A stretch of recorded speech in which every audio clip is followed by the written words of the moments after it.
It's time for the 1430 Connection on 1430 WNAV and 99.9 FM, spotlighting news, newsmakers, and important community issues. Now, with this week's edition of the 1430 Connection, here is WNAV news anchor Donna Cole. Welcome to the 1430 Connection. I'm Donna Cole. I'm speaking today to Adetola Ajayi. He's the African American Community Services Specialist for the City of Annapolis. And Katy Edwards is the project manager for a new program in the city that was fully funded for the next 3 years by a grant from the state. The program is called LEAD. It was traditionally referred to as the Law Enforcement Assisted Diversion Program, or the name that is currently being used, the softer Let Everyone Advance with Dignity program. Adetola and Katy, thank you so much for joining me. Hey, Donna, how you doing? Thanks for joining. Let's go back to the first week of December when I interviewed Mayor Buckley. He told me more force and continual force hasn't worked as far as the police department is concerned. And he said, so I'm asking the citizens to bear with us as we try some new things. On December 3rd, 2020, that same week, the City of Annapolis announced the hiring of Katy to be this program manager for this partnership between civilians and law enforcement. The LEAD program helps divert people out of the criminal justice system by taking nonviolent and victimless crimes out of the court system, assisting people after a period of incarceration, and working with caseworkers and workforce development. The goal is to advance people into a community that cares. Then on January 26th, Adetola, you shared a help wanted ad that I saw. It says, now hiring for violence interrupters in the City of Annapolis. And it goes on to say the City of Annapolis is launching a pilot program to use a peer-mediated approach to interrupt violence in communities. The program will run between mid-February and the end of April. So I guess this goes with what Mayor Buckley was saying, trying some new things, yes? Yes, definitely. We want to, definitely try to encourage community members to be a part of this change. So that's why we've put out the hiring for the violence interrupters, and then the LEAD program. But the LEAD program is just another tool, for us to create more community-orientated programs, especially to reduce people's involvement in the criminal justice system. I know I wasn't alone. When I saw the violence interrupters, I'm like, wow, that's kind of major. That's kind of different. And how is that going to work? And I had so many questions about it, and that's when I reached out to both of you because I wanted to do this interview. But as it happens, I don't know if either one of you watched Blue Bloods. I've seen it before. So Blue Bloods this past Friday was about violence interrupters. Oh, wow. Yeah, so it gave me an idea of at least the fictional version of this and how that worked, and it seemed cool. And I also looked into some research from John Jay, which is the College for Criminal Justice in New York City, and read about two programs that they had in New York City that seemed to have quite a lot of positive things come from it. So this isn't something the City of Annapolis has invented, the violence interrupters, Adetola, right? This is something that's been going on for years in other cities. Right. I believe the nonprofit called Cure Violence, started out in Chicago. They created I believe one of the first credible messenger violence interruption programs. The credible messenger part is just that, people who have the credibility in certain communities or they've been through certain situations, they're more credible when trying to reach out to people who would be at a high risk of committing violence or being victims of violence. What we in the city studied, it is, modeled after violence interruption programs. We researched the Safe Streets program in Baltimore, and then the Peaceaholics in D.C. to help us create this program. So how many people are you looking at hiring, or have you already? We've hired Erica Griswold. She is our community outreach support navigator, and then Asia Wallace is our neighborhood engagement specialist. So they're the two administrative positions, and then we're going to hire 10 de-escalators, and we want them to be coming from the communities that they'll be working in. Team members will learn and be able to teach conflict resolution and other remediation practices to community members. No Harm VIP community members will be equipped to connect residents to support services. And then credible messengers, those are individuals with transformative experiences who have dealt with the criminal justice system or community violence, right? Yes. Are you actively going into neighborhoods where there is more violence and saying, we're looking for you? Or are you just putting the word out on social media? Yeah, so we are physically, going into communities. We actually, right now we're working with our Take Care team, outreach team, to actually pass out the flyers. But as well, social media, we're going to do some PSA campaigns. But definitely a lot of the work we're doing is going to be boots on the ground in the community. So, yes, definitely we're in the community looking for people. And these are paid positions? Yes. Right now, because we did kind of use some of the CARE funding in a way. We didn't directly use CARE funding, but so it's basically $12 an hour starting out now as a pilot. But we're looking for a way to continue this program. So we'll be applying for different grants to the state or different organizations so that we can expand the program after the 3-month pilot. And Katy, you are now on payroll, I guess, for the next 3 years, yes? Technically, I am on a contractual basis, and that will be reevaluated with each phase of the grant. So just to ensure that deliverables are being met and that the program itself is rolling out according to the state and national model, that is how the position is being rolled out currently. Tell me what your job is. The LEAD program is a pre-booking diversion program. This means that there are several points of contact outside of incarceration and hopefully before incarceration that we're able to make contacts with members in the community. One will be a public outreach team under the mayor's office that will operate and enroll folks at a neighborhood level into LEAD, which will qualify them for case management services. And simultaneously, we will be working with the Annapolis Police Department. Well, we will be working as a stakeholder with them, and they will also have trained law enforcement officers who are able to divert folks into the program as well. And hopefully through that coordinated effort, we will prevent people from becoming incarcerated. We still are working out those qualifications and how folks are able to apply for the program, and our county and city stakeholders will really come into play with how we roll out the framework of LEAD in Annapolis. All right, let's take a quick break. We'll be right back on the 1430 Connection.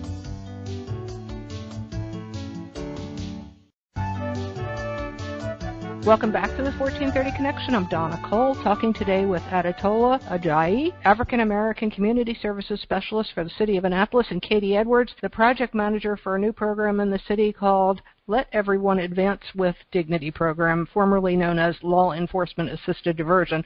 As you're both aware, the number of incidents and homicides and racism that happened throughout the United States, and police brutality incidents, and then followed by the number of protests and Black Lives Matter marches that we had, and then the number of people calling for what was referred to as defunding the police. I'm not sure whoever came up with the term defunding the police, it had such a bad connotation to so many people, it maybe wasn't the right expression to be used. I believe in many ways that term itself was picked up at a national level and used to bring divisiveness in communities for people that are trying to advocate for human rights. And so I would say that we really put a lot on our police departments throughout this country to solve a lot of problems that may not really apply to their positions. They are meant to keep our community safe. They're not meant to be social workers. And so I believe the intent, I would say, in my community, when I hear that verbiage used, defund the police, is that we need more options for our community. We need different spaces for people to get opportunities in our community. We need to find let's say, more equitable opportunities for everybody to access the resources we have available. Adetola, you agree? I agree. I think everything Katy just said, I think the choice of wording probably could have been better because I think it is kind of divisive. But I think that when you really look at what a lot of people are saying when they say that term, they just act like Katy said, they're asking for more resources. And like Baltimore City, they allocated, I think, 5% of the total police budget and put it towards youth programming, and they started that about 3-4 years ago. But they didn't call it defund the police, But I think, intentional things like that help people understand that it's not about dismantling the police. It's about, rerouting resources. Right, which is exactly what is currently happening in Annapolis with both of your programs, yes? Yes, definitely. Katy, so there's obviously some more people that will be hired under your program, yes? Yes, absolutely. So currently we're in phase 1 of the program, and that will continue on until June 2021. And at the end of that phase, we will have met with county and city stakeholders to decide what the policy is for the program and ensure that all of the framework is ready to take on new folks to work under the LEAD program. And so then in July 2021, we will have client specialists that will be able to work with the residents of Annapolis, and we will also be able to work with data specialists to ensure that what we learn through this program is transparent and the city and its residents are aware and empowered with the information with diversion services. I really do think this LEAD model has been extremely successful in so many other cities around the nation, as well as in Maryland itself. We are not the only city or county to be launching this program right now. It's already operational in Baltimore and Washington County. We have it in Westminster and Bel Air, and there are several counties that are also in the planning stage like us. Those are Howard, St. Mary's, Wacomico, Worcester, and simultaneously, you know, we're all existing alongside one another and ready to create a safety network throughout this state as well as in the city of Annapolis, and I'm really excited to be a part of that effort. Who came up with these ideas within the city? Who said, let's start this? I would say that's Adetola, my supervisor. Mr. Ajayi brought it to the table and applied for it. Adetola, how did this come about? I actually got an email forwarded to me from Brian Callahan. Someone had sent a generic email, I guess, to the mayor's office about the governor's office wanting Annapolis to be one of the pilot LEAD programs in the city, in the state. Because, you know, like Katy said, other counties have already had LEAD programs, but Annapolis, you know, we didn't. I think we took the responsibility of, reaching out to the governor's office, finding out what was needed for the grant, and then doing the initial stakeholder meetings, and just seeing if this is something that the city would take on. Because, you know, everybody loves money, but then it comes with a certain responsibility. And, you know, you definitely need the infrastructure before you take on because the grant is over $500,000 over 3 years. So it was a lot of responsibility, but we worked it out, and we're thankful that they approved it. And I think just to add on to what Katy was saying, we have the uniqueness of being a state capital, but also the only other city, per se, with a LEAD program is Baltimore City. So that makes our city, our municipality particularly, you know, kind of one of the few in this LEAD, this statewide LEAD programming, because mostly county health departments have the LEAD program. So having a mayor's office kind of overseeing it is something unique, but it also goes to what everybody's kind of asking for, is that programs designed to keep people out of the criminal justice system are not just controlled by the public safety department. So having it from the mayor's office allowed us to kind of, you know, let everyone know, hey, look, this is something the mayor fully supports, and we want all the stakeholders to help us get this off the ground. Let's take another quick break. We'll be right back on the 1430 Connection.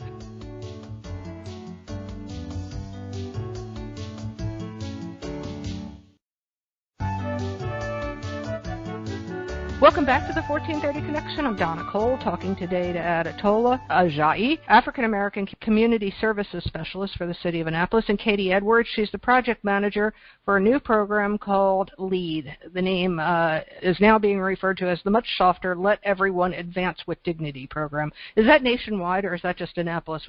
That is absolutely nationwide, and the original program, based out of Seattle, started in 2011, was the first one to launch that restatement, and the rest of the nation has taken that on, especially after the spring and summer events of last year. This is a little bit of a different thing than what you've been doing in the past. I've worked in emergency management. I was an EMT. I did work in residential treatment centers with children and adolescents, and most recently worked at the Lighthouse Shelter with adults experiencing homelessness. And in all of these factors, I did have to work with public safety. And so I had to learn how to interact with folks who are in crisis situations and help them. And I think that experience, prepped me really well to understand this program, think about it, think about how we want to shape it. But what it takes to begin with to launch LEAD is we got to get everybody at the table. And that's what really we've been working on for the last 6 months with the city.